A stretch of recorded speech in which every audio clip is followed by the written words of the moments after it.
എന്നെ പുകഴ്ത്താനോ സുഖിപ്പിക്കാനോ അല്ല ഞാൻ ശമ്പളം തരുന്നത്. Sorry sir. ആ, രാജു ലണ്ടനിലേക്ക് തിരിച്ചു പോന്നെന്ന് കേട്ടു. തിരിച്ചു പോണം റോഷ്നി. ലണ്ടനിലും യു എയിലൊക്കെ അല്ലേ എന്റെ ബിസിനസ്സുകളെല്ലാം. എനിക്ക് തിരിച്ചു പോയേ പറ്റൂ. എന്റെ അഭിപ്രായം ഞാൻ പറയട്ടെ. പറയ്. രാജു തിരിച്ചു പോകരുത്. അപ്പോ എന്റെ അവിടുത്തെ ബിസിനസ്സുകളൊക്കെ? അതിനൊക്കെ അവിടെ ആരെങ്കിലും ചുമതലപ്പെടുത്തണം. രാജു മാസത്തില് ഒരു വട്ടം പോയാ മതി. ഇങ്ങേരെ കണ്ണൻ ചിരട്ടെടുത്ത് തെണ്ടിക്കാനാണ് അവളുടെ പരിപാടി. ആ ലണ്ടനിലും ഗൾഫിലും ഒക്കെ ഉള്ള കമ്പനി അവള് പൂട്ടിക്കും. രാജു ഇവിടുന്ന് പോകരുതെന്ന എന്റെ അഭിപ്രായം. എന്നാ പിന്നെ ഇവിടെ കല്യാണം കഴിച്ച് ഇവിടെ കൂട്. മുറിവേറ്റ ഹൃദയമായാണ് രാജു ഇവിടെ ഇരിക്കുന്നതെന്ന് എനിക്കറിയാം. ആ അമ്പുസ്വാമി. സാറേ.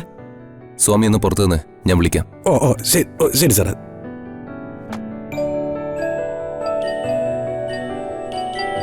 ഞാൻ പറഞ്ഞത് ശരിയല്ലേ രാജു? രാജുവിന്റെ മുഖത്തെ വിഷമം ഇപ്പോഴും എനിക്ക് കാണാം. അനുഭവങ്ങളല്ലേ റോഷ്നി?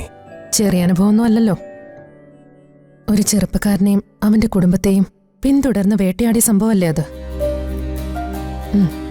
കാശുള്ളവൻ കാശില്ലാത്തവനെ നശിപ്പിക്കാൻ ശ്രമിച്ചൊരു കഥയാണത്. ആ കഥ രാജു പറഞ്ഞിട്ടില്ല ആരോടും. പക്ഷേ ഡാഡി അത് ആരിൽ നിന്നും അറിഞ്ഞു. ഒരു രാത്രി ഡാഡി എന്റെ മുമ്പിലിരുന്ന് വളരെ വിഷമത്തോടെ ആ കഥ പറഞ്ഞപ്പോ അത് കേട്ട് ഞാൻ പൊട്ടിക്കരഞ്ഞുപോയി. രാജു എന്തൊന്നും മിണ്ടാത്ത? എന്ത് മിണ്ടന റോഷ്നി? അനുഭവിച്ച കാര്യങ്ങൾ ഇങ്ങനെ കേൾക്കൂല്ലേ? വിടത് രാജു. രാജുവിനെയും രാജുവിന്റെ കുടുംബത്തെയും ദ്രോഹിച്ച ആ പ്രതാപവർമ്മയും അയാളുടെ മകളെയും വെറുതെ വിടരുത്. പ്രതികാരം ചെയ്യണം.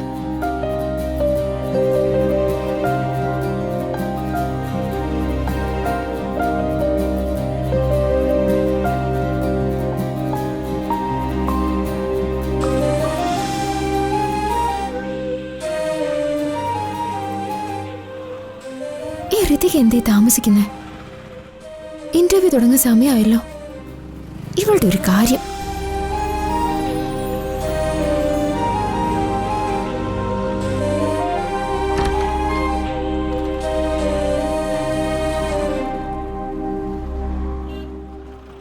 വെയില് കൊള്ളുന്ന ഒറ്റ മൈന.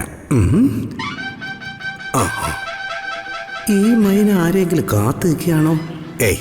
അങ്ങനെ ആയിരിക്കില്ല. പടുകഴവന്മാർ വെയിലത്ത് നിന്ന് കാഞ്ഞാലും നമുക്കെന്തോന്ന്. പക്ഷേ പെങ്കൊച്ചുങ്ങൾ വെയിലത്ത് നിന്ന് വടുന്നത് കാണുമ്പോൾ എനിക്കെന്തോ ഇത്.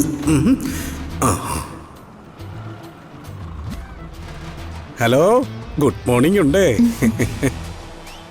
നമസ്കാരം കുട്ടി. എന്താ സർ? ഇന്റർവ്യൂവിന് വന്നാണോ? അതെ സർ. പിന്നെന്തിനാ ഈ വെയിലത്ത് നിന്ന് ഇങ്ങനെ പൊരിയുന്നേ? അകത്തോട്ട് കയറി ഇരിക്കാമല്ലോ. എന്റെ ഒരു ഫ്രണ്ട് കൂടെ വരാനുണ്ട് സർ. ഫ്രണ്ട് വരുന്നുണ്ടല്ലേ? അതുവരെ അകത്തിരിക്കാമല്ലോ. ഫ്രണ്ട് വന്നിട്ട് ഞങ്ങൾ ഒരുമിച്ച് അകത്ത് കയറിക്കോളാം. ആയിക്കോട്ടെ. പക്ഷെ നല്ല വെയിലുണ്ട്, മാറി നിൽക്കണേ.